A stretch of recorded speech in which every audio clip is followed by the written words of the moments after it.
Oke guys, selamat datang di channelku Arya Bagus. Kali ini aku akan menceritakan cerita horor lagi yang berjudul Ayahku Bukan Ayahku. Langsung saja. Pagi itu berjalan seperti pagi pada biasanya. Aku hanya tinggal berdua dengan ayahku di rumah. Kami memiliki kesibukan masing-masing. Ayahku masih bekerja dan aku sebagai pekerja lepas. Jadi aku lebih sering berada di rumah sendiri.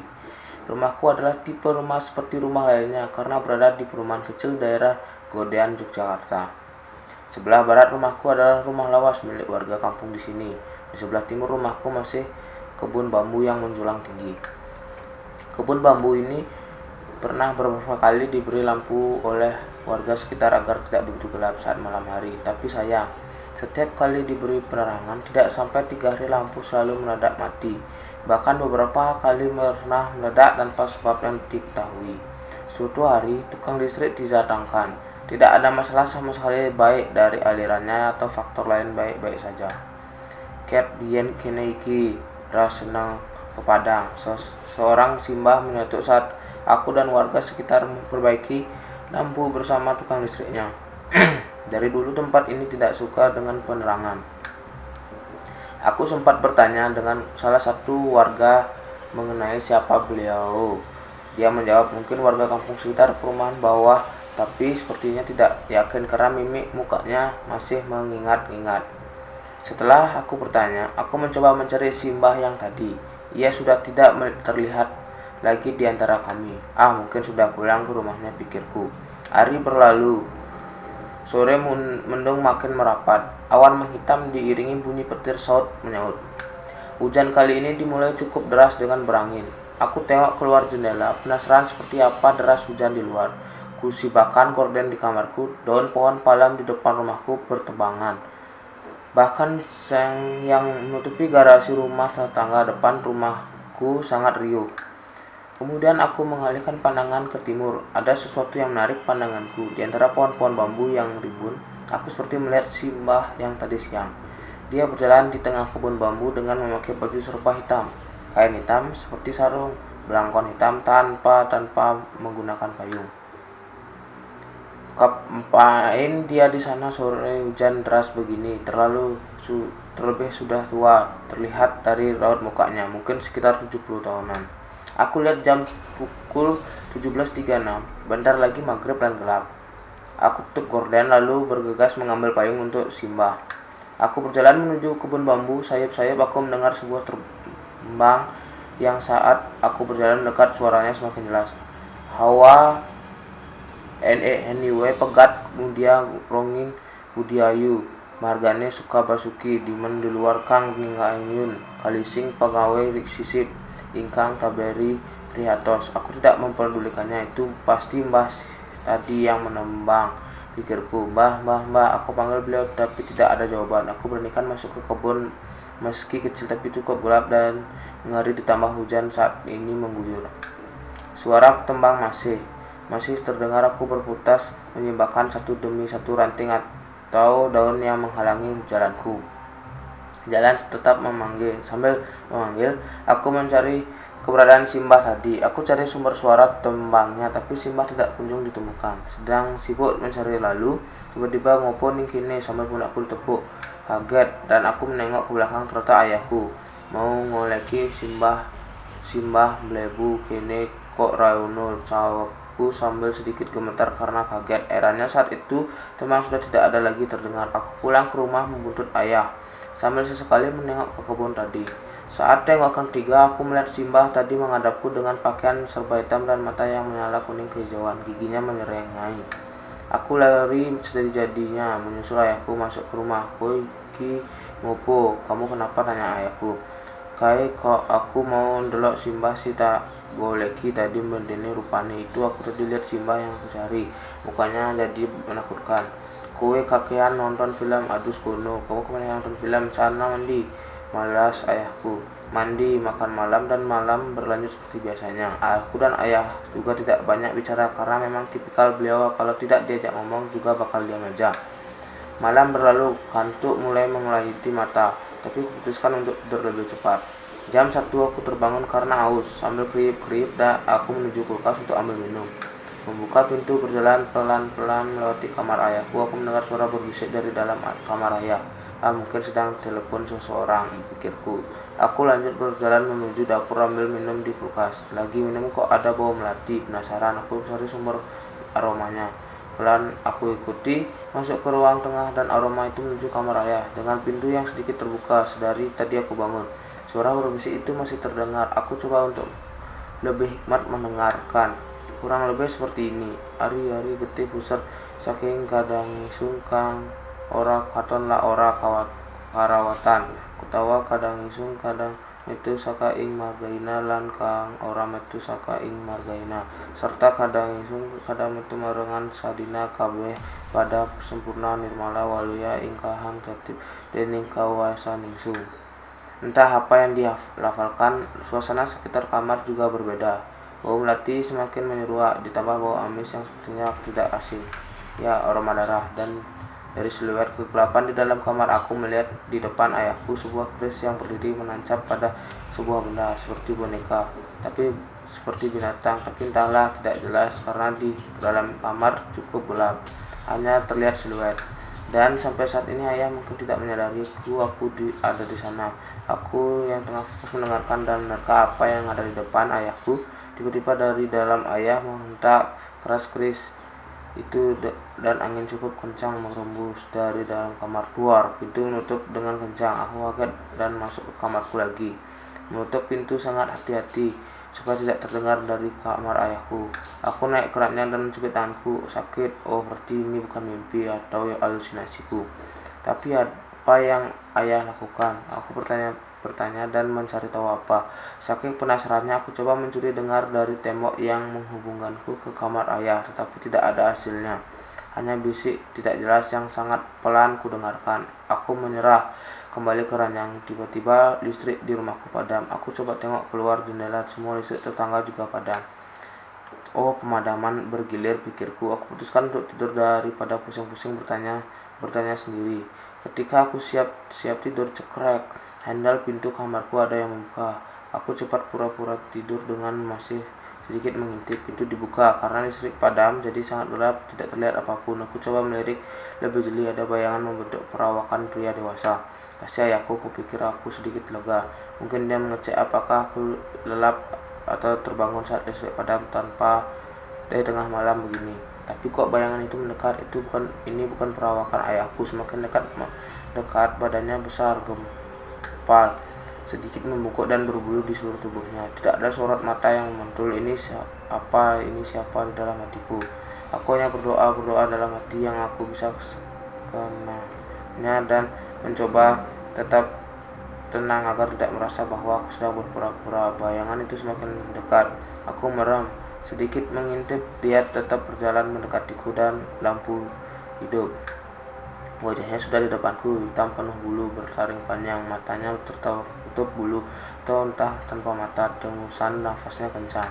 Oh, anjir darah sangat tercium. Aku ingin teriak seperti tertahan, ingin bergerak, semua kaku. Wajahnya dan tidak sampai sejengkal dari hadapanku. Mulutnya terbuka dengan banyak darah di dalamnya, amis. Dia maju menuju mukaku dan hilang. Saat dia hilang, semua kaku-kakuku lemas dan aku hanya bisa lemas, tidak tahu harus bagaimana. Sepanjang malam aku terjaga hingga matahari keluar. Saat pagi sudah cerah, aku baru berani untuk keluar dari kamar dan aku lihat kamar ayahku masih tertutup.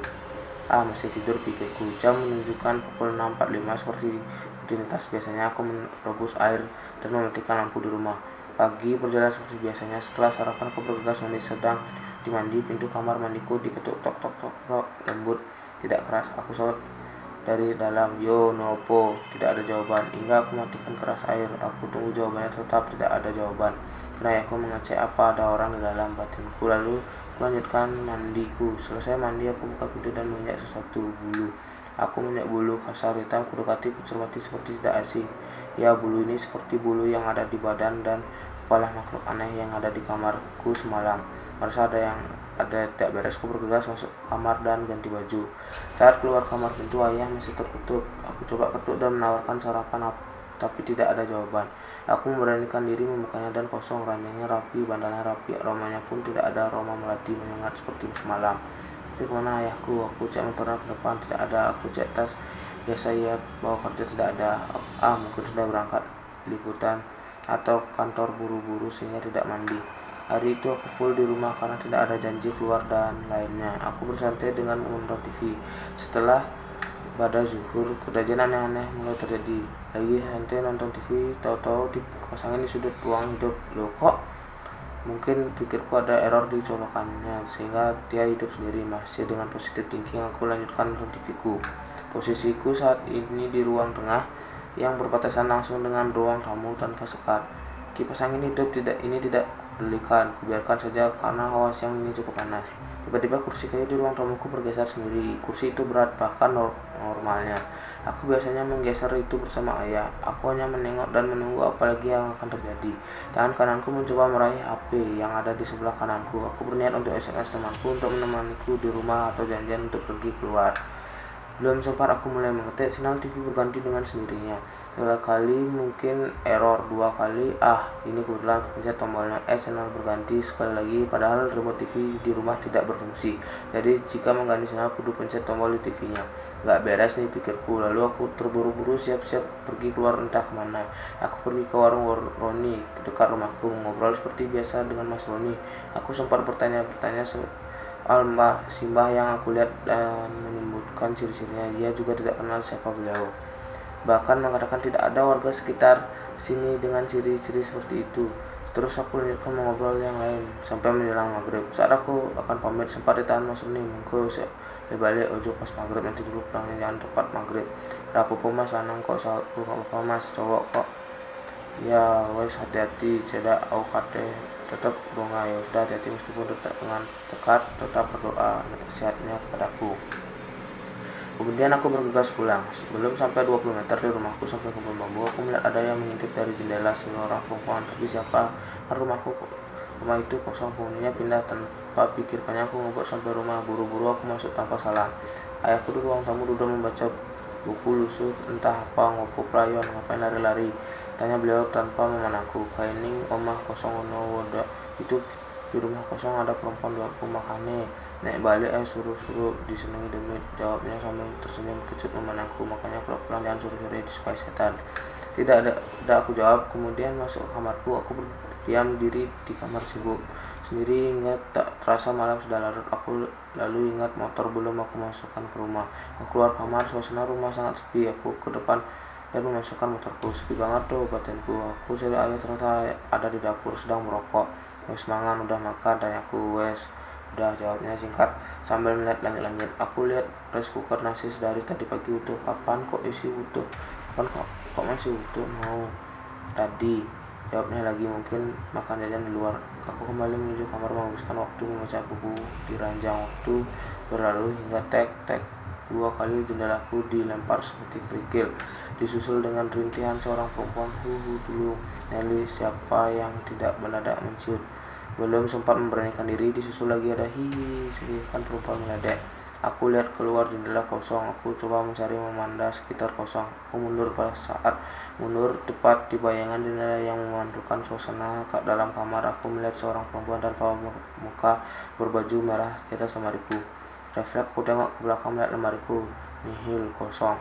Lalu aku lihat pantulan di jendelaku. Tara, bayangan itu tepat di sebelahku. Aku tengok kosong dan aku lari keluar ke ruang TV. Bengi-bengi pion yung ngopo, malam-malam lari itu ngapain ayah? Tanpa tanya ayahku. Rapopo, gak apa-apa, jawabku. Aku menundukkan TV dengan masih dakdikdukder. Ayahku berjalan menuju kamarnya. Aku lihat wajahnya sedikit pucat, beda di biasanya. Tapi selama ia masih doyan merokok, berarti sehat-sehat aja, tidak ada yang berarti. Selama itulah yang menjadi otak tolak ukurku. Mungkin kelelahan aja, saya yakinku dalam hati. Ia masuk kamar dan menutupnya. Aku lanjutkan menonton TV sambil meyakinkan antara kembali ke kamar karena ngantuk atau tidur di depan TV. Saat itu aku putuskan kembali ke kamar setelah acara yang kutonton selesai.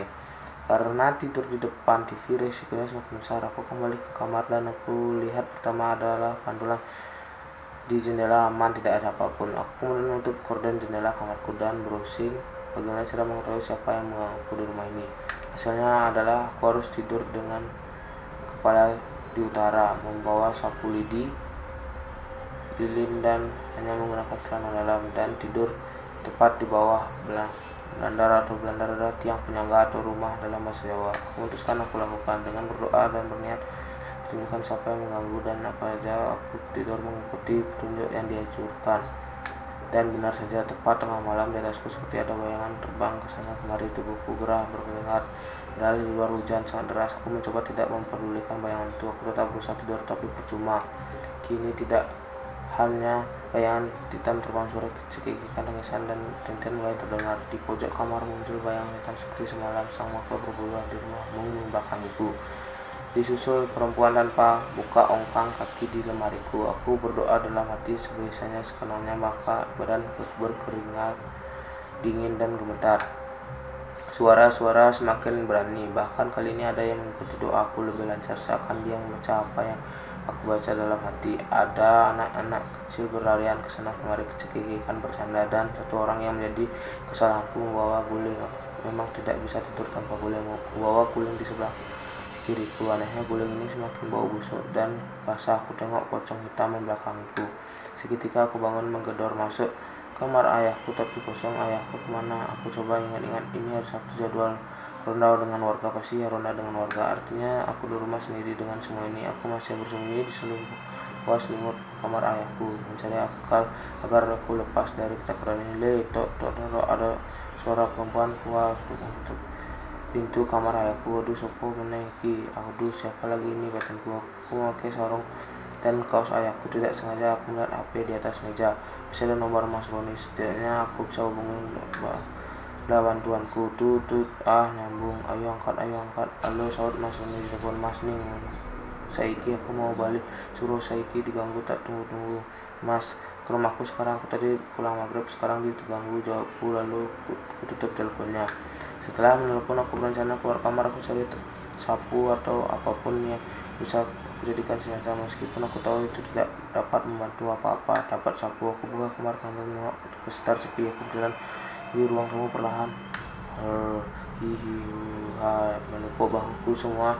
Suara datang berbarengan. Suara nenek tua, makhluk berbulu, perempuan, anak kecil. Aku berteriak dan membuka pintu. Lari ke depan rumah. Aku kaget. Mas Roni menangkapku dan bertanya, aku ngopo nyebut-nyebut. Kamu kenapa? Istighfar. Kayak ono sing ganggu. Oke banget, jawabku. Itu ada yang ganggu banyak sekali.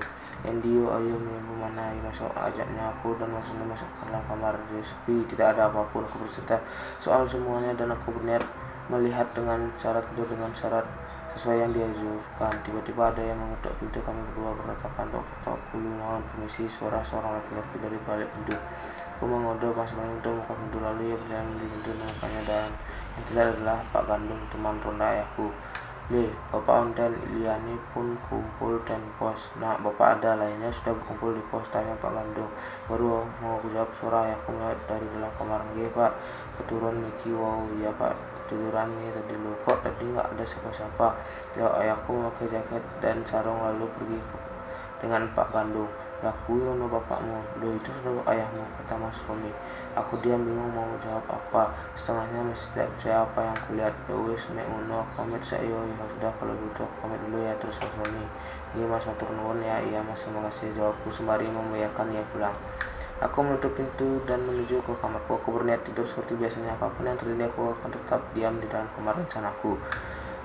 Setelah aku berada di ranjang dan tidur, aku pada normalnya seperti biasa. Di jendela tak ada lagi bayangan tenggelam apapun kecuali kamarku. Aku cukup tenang, namun terlalu khawatir untuk tidur. Berselang cukup lama, aku yang diam dan menerka yang terjadi dan memandang ke langit-langit kamarku. Mencoba untuk berlogika, tapi tetap saja mentah begitu saja. Kunci pintu di rumahku terbuka, lalu ada suara pintu dibuka. Itu pasti ayahku pulang dari pos ronda. Aku lihat jam sudah jam 3 pagi lebih sekian menit, dan pintu kamar ayahku terdengar dibuka lalu ditutup kembali, dan benar saja itu ayahku pulang. Lega, ada teman di rumah, berarti aku tidak sendiri. Aku tarik selimut dengan kantuk, mulai menggonda mataku, berdoa, lalu aku berusaha tidur berharap tidak terjadi seperti semalam atau seperti tadi. Baru saja tidak lama menjam, aku kali ini aroma melati sangat menyengat lagi, dipadu aroma dupa gunung kawi yang khas.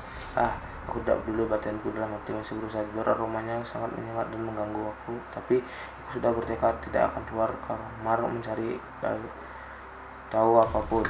Klip klip klip klip, lampu di rumahku tidak mati hingga 4 kali dan akhirnya mati. Bajingan opo meniki. Gerutuku pelan sambil menarik selimut menutupi kepalaku. Dari luar ada sayup suara bergema mendekat.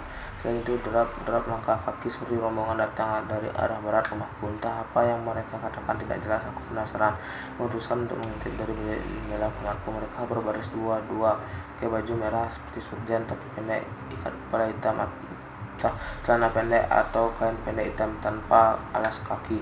Tidak bisa melihat wajahnya, semua kimat menghadap depan. Barisan ketujuh, mereka membawa keranda bertutupan kain hijau pada umumnya, tapi kali ini tidak ada tulisan Arab atau apapun di sampingnya. Rapi berbaris, jalannya pun seirama. Mereka berkata sesuatu tapi tidak jelas. Tiba-tiba cekrek pintu rumahku terdengar terbuka, tapi aku belum bisa melihat siapa yang keluar atau yang masuk. Kalau itu ayahku, kenapa ada suara pintu kamar yang terbuka? Bau-bauan melati dan lupa kawi semakin menyengat. Yang tadinya aku fokus melihat barisan, kini melihat arah depan pintu rumahku. Siapakah yang keluar? Aku masuk kamarku. Terlihat ada yang berjalan dari arah rumahku menuju dalam. Itu kan makhluk hitam besar berbulu bertaring yang semalam mengganggu. Dia perlahan berjalan menuju barisan. Barisan itu berhenti. Dia berada menempatkan diri tepat di depan barisan seakan menjadi pemimpin. Apa perlu aba-aba mereka berjalan dalam kegelapan malam ini? Aku lanjutkan melihat sepanjang barisan 789 hingga 14 barisan beriringan. Aku masih sangat ingat paling belakang hanya satu orang seperti pernah melihat, tidak asing. Laki-laki. Siapa dia? Laki-laki pada baris terakhir itu sekarang dalam posisi tetap di seberang jendelaku, mengikuti barisan, lalu menengok ke arahku. Simbah, kataku. Tatapannya sama seperti saat dia menatapku di kebun sore itu, menyeramkan dan tersenyum ngeri. Aku takut lalu mundur dan aku jatuh dari ranjang terbentur ke lantai. Entah saat itu aku pingsan atau apa, aku tidak ingat. Aku bangun sudah berada dalam posisi di bawah ranjang, memakai pakaian yang sama dengan kepala belakang yang ngilu sedikit pusing. Hari kulihat sudah cerah, matahari sudah menembus jendelaku. Tok tok tok, suara ayahku. Dengan masih pusing aku berjalan dan buka pintu. Opo ayahku. Setelah aku bukakan pintu, ayahku masih memakai sarung yang sama untuk ronda semalam.